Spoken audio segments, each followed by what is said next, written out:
დღეს გადაცემაში ნახავთ. Transformers.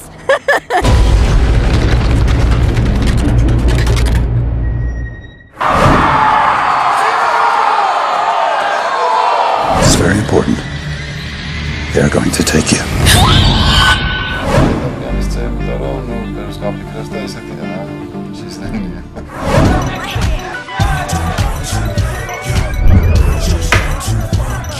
ოთხი განსხვავებული ჟანრის ფილმი, ცნობილი სტუმარი და კადრს მიღმა სცენები. დღეს კვირაა და ტრადიციულად Music Box-ის ეთერში გადაცემა ავატარის დროა. მოკალათ დიდ ეკრანებთან და ჩაუსაფრით ჩვენს რჩეულ ფილმებს. მე თავებზე მონადირე ვარ თქვა და სამოდელო კარიერასა და ბევერლი ჰილზზე მშვიდ ცხოვრებას სამუდამოდ დაემშვიდობა. მსახიობ ლოურენს ჰარვის ქალიშვილ დომინო ჰარვის თავგადასავლებით სავსე ცხოვრებაზე 2005 წელს რეჟისორმა ტონი სკოტმა ფილმი გადაიღო. Okay, Domino, you're with me on the side. Choco, you cover the rear. My name is Domino Harvey. I am a bounty hunter. You're probably wondering how a girl like me arrived here. ძაბრ სიუჟეტიან ბიოგრაფიულ კრიმინალურ დრამაში დომინო მთავარ როლებს კირა ნაიტლი, მიკი რურკი და ედგარ რამირეზი ასრულებენ. Let's start at the beginning. My father died when I was a little girl. After Dad passed on, Mum was determined to move us to Beverly Hills. სიუჟეტი 90-იან წლებში ლოს-ანჯელესში ვითარდება. ცხოვრება მობეზრებული 20 წლის ფოტომოდელი დომინო ჰარვი გადაწყვეტს კარიერაზე უარი თქვას და თავებზე მონადირეთა გუნდის წევრი გახდეს. Ted Mosby, the most legendary bounty hunter in all of Los Angeles. Why would a delicate little thing like you want to be a bounty hunter? დომინო ამ სფეროში წარმატებას მალევე მიაღწევს და მიკი რურკისა და ედგარ რამირეზის გმირებთან ერთად ცნობილ რეალითი შოუშიც მიიღებს მონაწილეობას. Put that shit down. What the fuck you doing, bitch? Step back, motherfucker.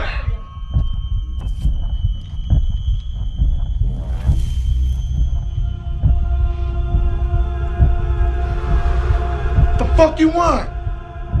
We're not cops, we're bounty hunters. All we want is Hector. Fuck you and the fucking popos, bitch. You tell me where he is and I'll give you. Yo, what? თუმცა სულ მალე თავებზე მონადირეთა ტრიო დიდ გაუგებრობაში მოყვება. ბრონირებული სატვირთო მანქანიდან მაფიის კუთვნილ ფულს მოიბარავენ. კირა და მისი მეგობრები კი ქურდების საძებნელად წავლენ. თუმცა სიტუაცია მაშინ დაიძაბება, როდესაც მაფიის უფროსის ორი ვაჟი გაურკვეველ ვითარებაში მოკვდება. Sit down.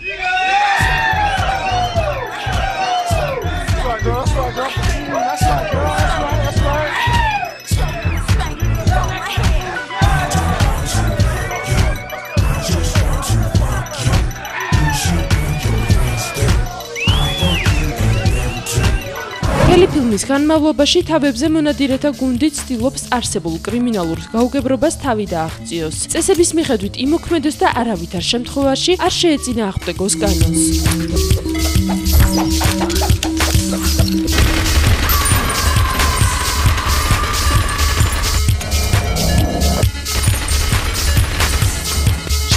მოკლედ, რეჟისორ ტონი სკოტის დომინო კრიმინალური დრამის მოყვარულებს აუცილებლად მოხიბლავს. ამ ფილმში ხომ ყველაფერს ფულთან ერთად ცეცხლსასროლი იარაღიც წყვეტს. Domino. Domino Harvey. I am a bounty hunter. დღესდღეობით კომპიუტერული მიღწევები აღარავის უყურს, თუმცა 2002 წელს რეჟისორ ენდრიუ ნიკოლის ფანტასტიკურ დრამაში სიმონა ციფრული მსახიობის საზოგადოებისთვის არც თუ ისე მარტივად აღსაქმელი იყო.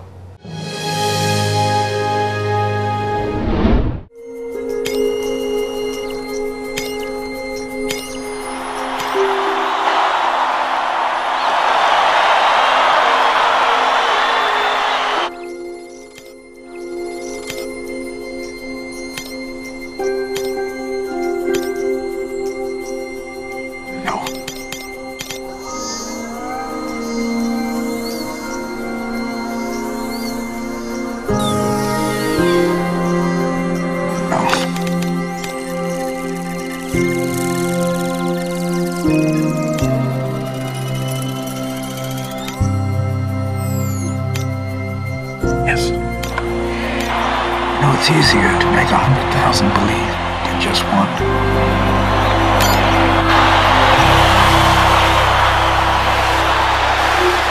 And now, the one, the only, Simone. ალ პაჩინო ფილმის მთავარი გმირია. იგი წარმატების მწვერვალზე მყოფ ჰოლივუდელ რეჟისორს ვიქტორ ტარანსკის განასახიერებს, რომელსაც ერთ-ერთი მნიშვნელოვანი ფილმის გადაღებებისას წამყვანი მსახიობი ბოლო მომენტში გაექცევა. კინოსურათის პრემიერას ჩაშლა ვიქტორის კარიერას კი სერიოზული საფრთხე ემუქრებათ. ამიტომ სასოწარკვეთილი რეჟისორი გადაწყვეტს კომპიუტერის დახმარებით შექმნილი ციფრული მსახიობის სახელად სიმონა რეალურად გაასახოს. And when I knew I had to face another day.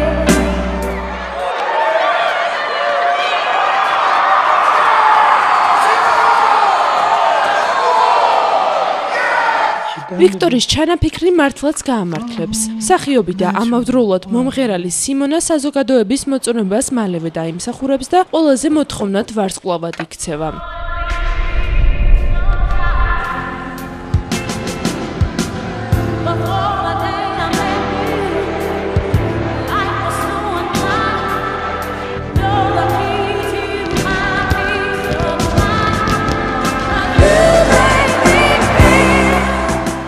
თუმცა პრობლემა ისაა, რომ ნელ-ნელა სიმონას შემქმნელს ვიქტორ ტარანსკის საკუთარი საიდუმლოს დამალვა გაუჭირდება. სიმონა ხომ რეალურად არ არსებობს, ის მხოლოდ კომპიუტერული გრაფიკაა.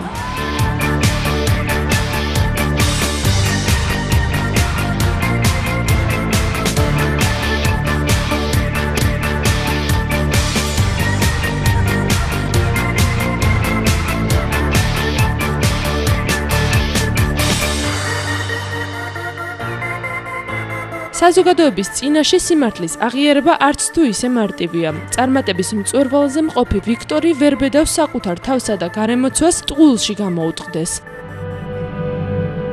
It is my sad and solemn duty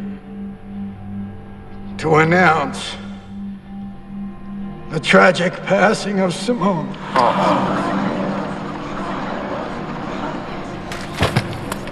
ფაქტია, რომ ფილმის ბოლოს ალ პაჩინოს გმირს წარმატებასა და სიმართლეს შორის მნიშვნელოვანი არჩევანის გაკეთება მოუწევს.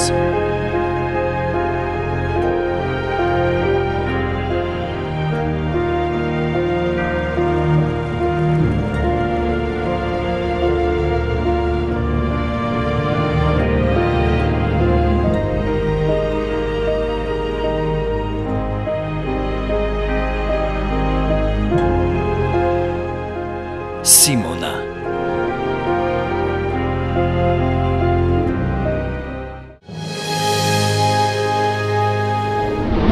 სიყვარული ერთ-ერთი გრძნობა, რომელსაც კაცობრიობის გადარჩენას ძალუძს. რეჟისორ დევიდ მაკენზის დრამა სახელწოდებით იდეალური გრძნობა ამაში ნებისმიერს დაარწმუნებს. One day, son, you'll be in love and you'll be miserable. There are women. I'm Michael, I work in the restaurant there. Are you hungry? There is hope. I've met someone. ფილმში ჩვენი პლანეტა სერიოზული კატასტროფის წინაშე დგას. ერთ დღესაც სხვადასხვა ქვეყნებში ადამიანები ერთმანეთის მიყოლებით ჯერ სუნის, შემდეგ კი გემოს აღქმის უნარს კარგავენ. 100 reported cases in England, France, Italy, Spain. Smell. All gone. That's the disease. And then the loss of another sense.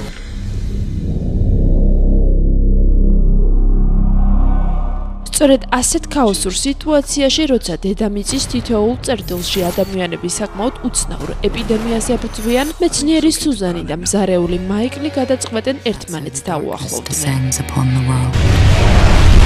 თავდაპირველად ევან მაკგრეგორისა და ევა გრინის გმირებისთვის მათი სასიყვარულო ურთიერთობა არც თუ ისე მნიშვნელოვანია. თუმცა ყველანაირი გრძნობის დაკარგვის შემდეგ წყული გააცნობიერებს, რომ სამყარო დასასრულისკენ მიექანება და რომ ერთადერთი გრძნობა, რაც მათ გადაარჩენ, სიყვარულია.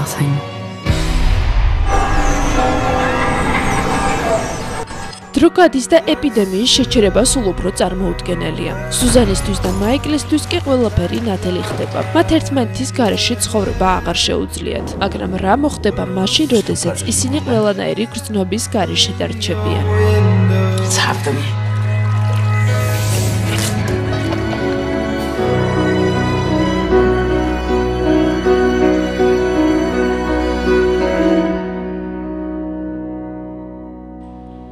იდეალური გრძნობა. ახლა კი ტრადიციული რუბრიკის დროს დადგა. ცნობილი ჰოლივუდური ფილმების კადრსმერგმა სცენები გადაცემა ავატარში.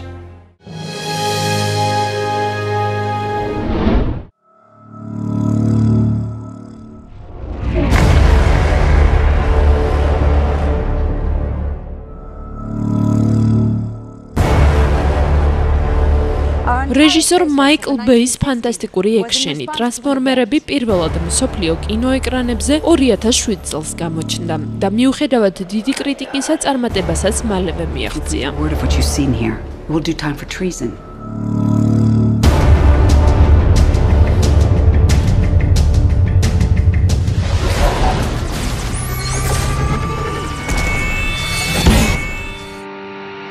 ფილმში ამერიკული სათამაშოების მწარმოებელი კომპანია Hasbro-ს პროდუქციაა გაცოცხლებული. სურათი მოგვითხრობს დედამიწაზე გამართული ომის შესახებ უცხოპლანეტელ რობოტთა ორ დაპირისპირებულ გუნდს, ავტობოტებსა და დეცეპტიკონებს შორის, რომელთაც შეუძლიათ მანქანება ტრანსფორმირდნენ.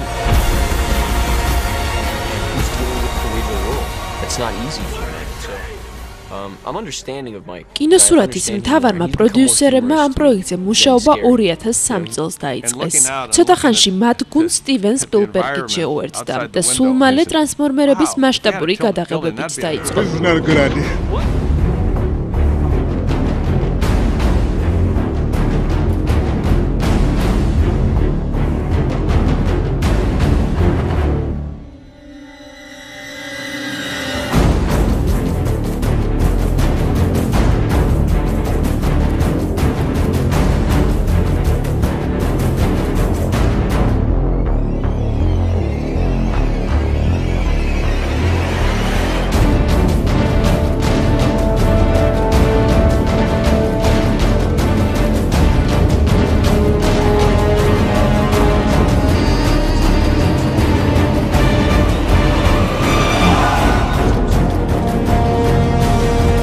მანქანები და სამხედრო თვითმფრინავები ამერიკის შეერთებული შტატების შეიარაღებული ძალებისა და General Motors-ისაგან იყო ნათხოვნი, რამაც ფილმის ბიუჯეტით და ზოგადად საბრძოლო სცენებს რეალიზმით შემატა. It's a big logistical nightmare. Protect each other. Good luck. Prime out. We felt the future of both our species will be decided by what happens with you. Decepticons! Destroy them! Protect the... საუკეთესო ხმა, საუკეთესო ვიზუალური ეფექტი, საუკეთესო ხმის მონტაჟი, უამრავმა სპეცეფექტმა და კარგმა კომპიუტერულმა გრაფიკამ ტრანსფორმერებს ოსკარის მე-80 დაჯილდოვებაზე სხვადასხვა ნომინაციები მოუტანა.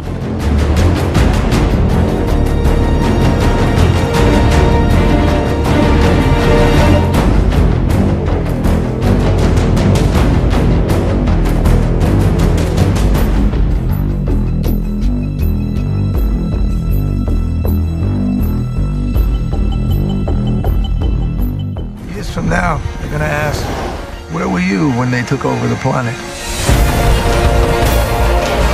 You'll be fine, I promise. It's over. I'm sorry, but it's over.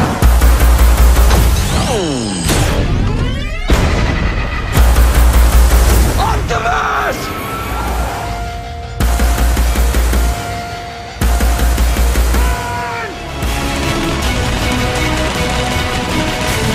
Ran out of this car.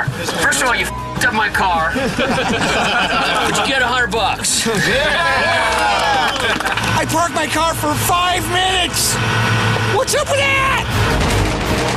Go around this camera! Go around the head!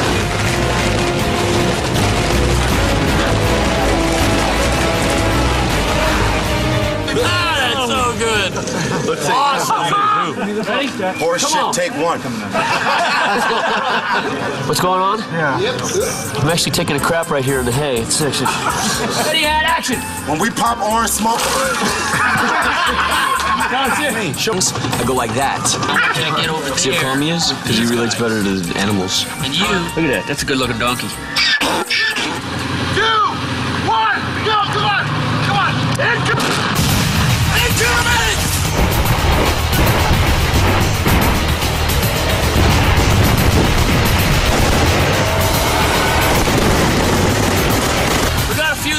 tires here we're putting out. It's pretty good, don't you think?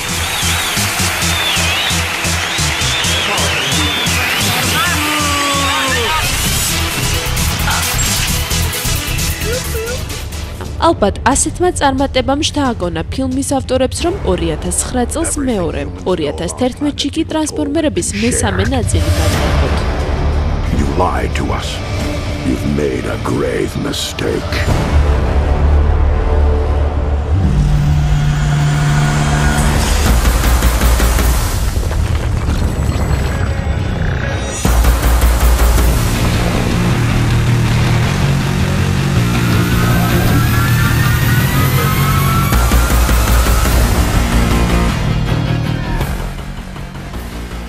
სხვათა შორის ეს უკანასკნელი სამგანზომილებიანია და მისმა შემქმნელებმა 1 მილიარდზე მეტი მოგება ნახეს.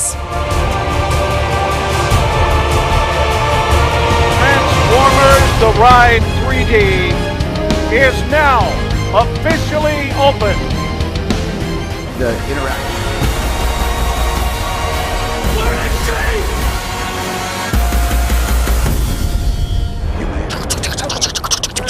Transformers!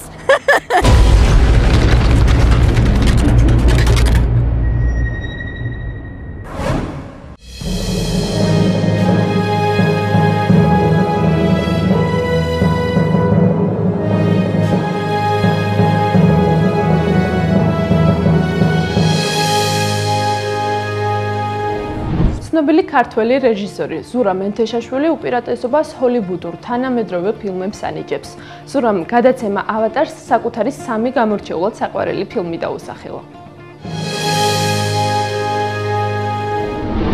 სამი ფილმი, რომელიც ძალიან მოგვიწევს, ეს არის ესე იგი ინარიტუს ბაბილონი, შემდეგ არის ლეგენდა პიანისტზე და შემდეგ არის 99 ფრანკი. ინარიტუ იმიტომ რომ ძალიან სტრანი მანერა აქვს მოყოლის, ანუ ამბავს გიყობა ძალიან სტრანად და ეს თომერე კრავს და მაგარი ისე In the beginning, all the Lord's people from all parts of the world spoke one language. Nothing they proposed was impossible for them.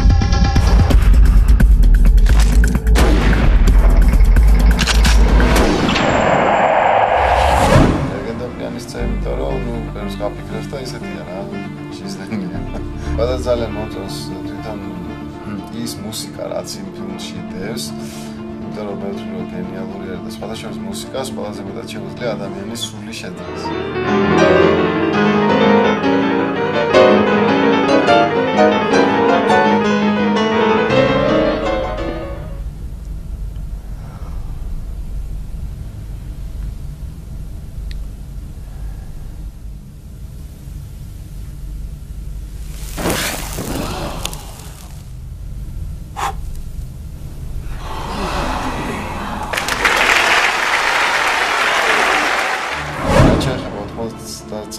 ფრანკს ძალიან ახლოს არის ჩემთან და ჩემს პიროვნებასთან, იმიტომ რომ მაგას ვაკეთებ, რეკლამას ვაკეთებ და ყოველდღიური ცხოვრება არის ჩემი 99 ფრანკი რაც ხდება ის.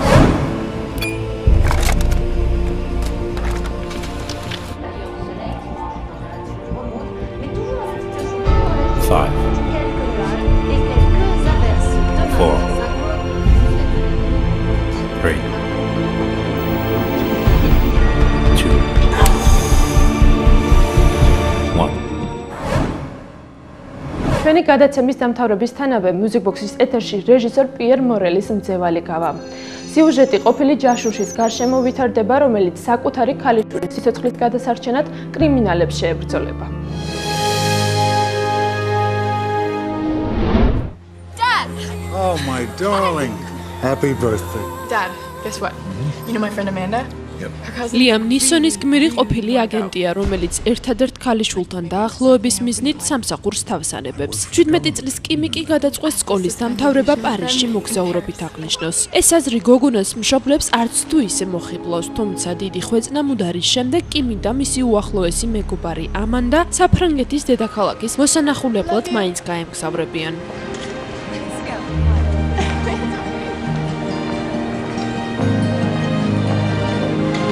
პარიზში ჩასვლისთანავე გოგონები ერთ საეჭვო პიროვნებას გაიცნობენ, რომელიც სერიოზული კრიმინალური ბანდის წევრია. სახლში მისვლისთანავე კიმსა და ამანდას მოიტაცებენ, თუმცა კიმი მოასწრებს და მამას არსებულ სიტუაციას შეატყობინებს. Someone here. What? Oh my God, they got Amanda. They're coming. All right, listen to me. Go to the next bedroom. Under the bed. Tell me when you're there. Now, the next part is very important. They're going to take you. Liam Neesonis პერსონაჟი სასწრაფოდ პარიზში ჩადის და საკუთარი ქალიშვილის სიცოცხლის გადასარჩენად ნარკოტიკებით მობაჭრეებს შეებრძოლება. If you're looking for ransom, I can tell you I don't have money. But what I do have are a very particular set of skills. Skills I've acquired over a very long career. Skills that make me a knight. შეძლებს თუ არა საცუწარკვეთილი მამა ბანდიტების სკოლაზე გასვლას და გამოიხსნის თუ არა საყვარელ გოგონას ბოროტმოქმედების ხელიდან. What? They're never finding her. No. But if you don't, I will look for you. Where is she? I will find you. ყველაფერს მალევე შეიტყობთ რეჟისორ ლუკ ბესონის 2008 წლის მძევალს გადაცემის დამთავრებისთანავე Music Box-ის პირდაპირ ეთერში იხილავთ. Good luck. მძევალი.